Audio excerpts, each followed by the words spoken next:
নমস্কার, অন্যরকম কিছু খবর নিয়ে নিউজ 24 আমি পিউ আপনার সঙ্গে।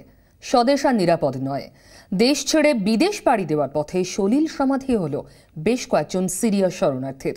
প্রতিদিন দেশ ছাড়ছেন হাজার হাজার মানুষ। উত্তাল সমুদ্র পেরিয়ে ইটালি সহ ইউরোপের বিভিন্ন দেশে পালাচ্ছেন শরণার্থীরা। ইটালি যাওয়ার পথে এরকমই একটি শরণার্থী বোঝাই নৌকো ডুবে গেল।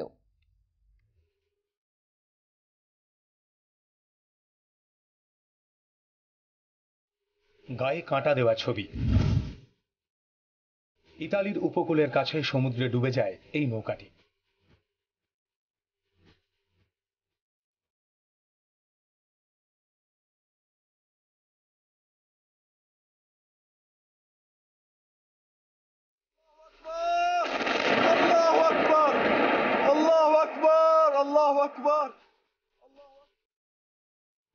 যুদ্ধ বিধ্বস্ত সিরিয়া থেকে পালিয়ে ইউরোপে আশ্রয় নিতে যাচ্ছিলেন এরা, কিন্তু অনেকেরই আর যাওয়া হলো না।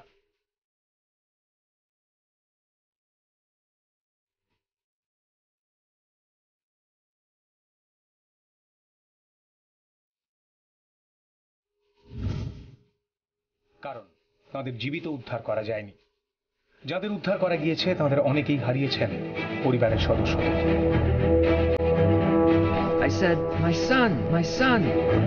সিরিয়ার উত্তর পূর্বাঞ্চলের দিকে এগোচ্ছে ইসলামিক স্টেটের জঙ্গিরা।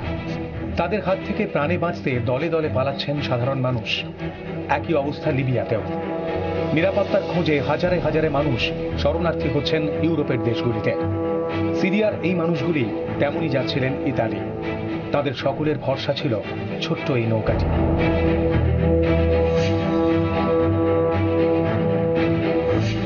অনেক মানুষের ভারে নৌকা যাতে ডুবে না যায় চেষ্টা করছিলেন সবাই, কিন্তু উল্টে তাতে বিপত্তি আরো বাড়ে। বাঁচানো যায়নি নৌকা, বাঁচানো যায়নি বহু জীবন। শেষ পর্যন্ত ইতালির একটি জাহাজের নাবিকরা এগিয়ে আসেন। মাঝ সমুদ্র থেকে উদ্ধার করা হয়েছে বেশ কয়েকজনকে। ব্যুরো রিপোর্ট, 24 ঘন্টা।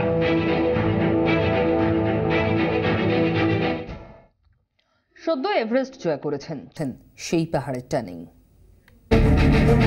বিপজ্জনক, অপ্রত্যাশিত, ঝুঁকি প্রতি পদে। কোথায়, কখন, কিভাবে বিপদ ঘনিয়ে আসবে তা বুঝে ওঠা দায়।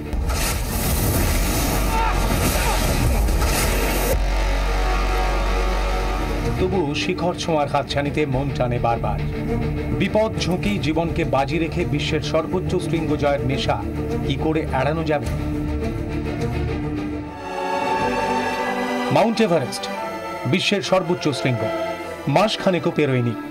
শৃঙ্গ জয় করতে গিয়ে চিরতরে হারিয়ে গিয়েছেন 4 বাঙালি পর্বতারোহী। বিষাদের সেই স্মৃতি এখনো টাটকা হাওড়ার মলয় মুখার্জি। নিজে শৃঙ্গ জয় করেছেন, কিন্তু মন থেকে এখনো মানতে পারেননি 4 পর্বতারোহীর মৃত্যু।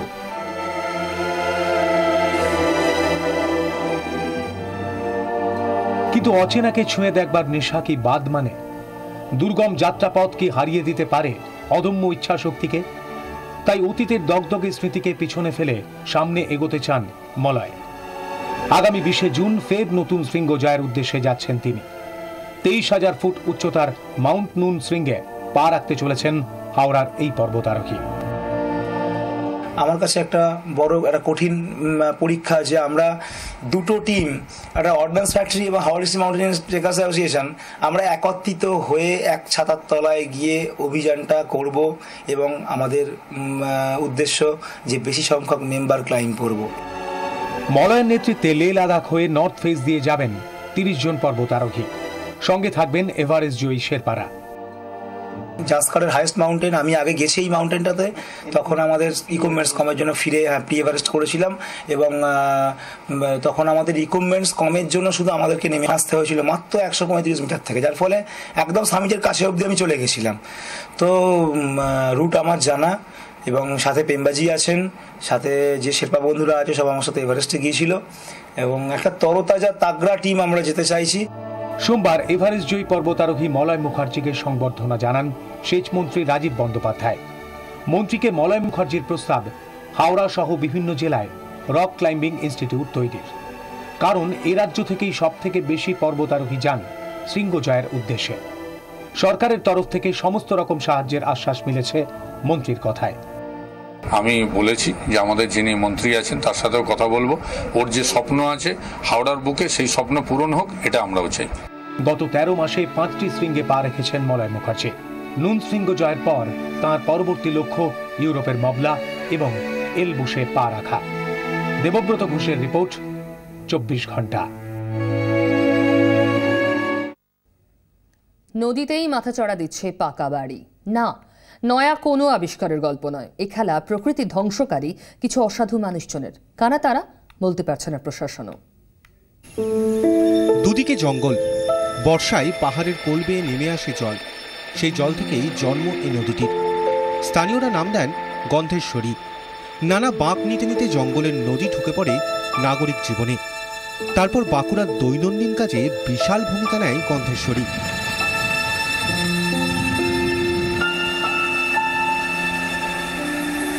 বর্ষার মাস, বর্ষার পর আরও কয়েকটা মাস গন্ধেশ্বরীতে জল থাকে, বাকি সময়টা শুকনো। গত কয়েক বছর ধরে এমনই দশা গন্ধেশ্বরীর। আর সেই সুযোগে এ নদীর পাড়ে গড়ে উঠেছে একের পর এক অবৈধ নির্মাণ। অনেক ক্ষেত্রে সেটাও আবার নদীর অংশ চুরি করেই।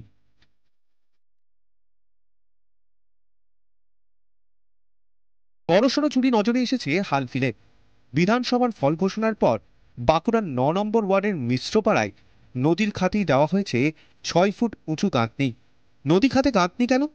স্থানীয় বাসিন্দাদের অভিযোগ, পাকা বাড়ি গড়ে তুলতেই এমন গাঁথনি দেওয়া হচ্ছে। ক্ষুব্ধ বাসিন্দারা, ক্ষুব্ধ গন্ধেশ্বরী বাঁচাও কমিটি। এই নির্মাণ কার্য সংবাদ আমরা গন্ধেশ্বরী নদী বাঁচাও কমিটি যেই দিনই পেয়েছি, আমরা সেই দিনই পৌরসভাকে এবং সরকারের দপ্তরে আমরা আবেদন করে জানিয়েছি যে এই বিষয়ে তারা যেন উদ্যোগ গ্রহণ করেন যাতে এই অবৈধ নির্মাণ কার্য বন্ধ হয়। একই তো নদীর যে পরিস্থিতি, আগে তো ভালো ছিল, কন্টিনিউ জল ফল চলতো নদীর উপরে। বর্তমানে কিন্তু পরিস্থিতি খুব খারাপ, মজে গেছে। এটা প্রত্যেকের মানে প্রশাসনিক হিসাবে আমাদের দৃষ্টি আকর্ষণ করছি যাতে এটাকে উপরে বিশেষভাবে নজর দেওয়া হয়। এই বেআইনি নির্মাণের পিছনে কারা?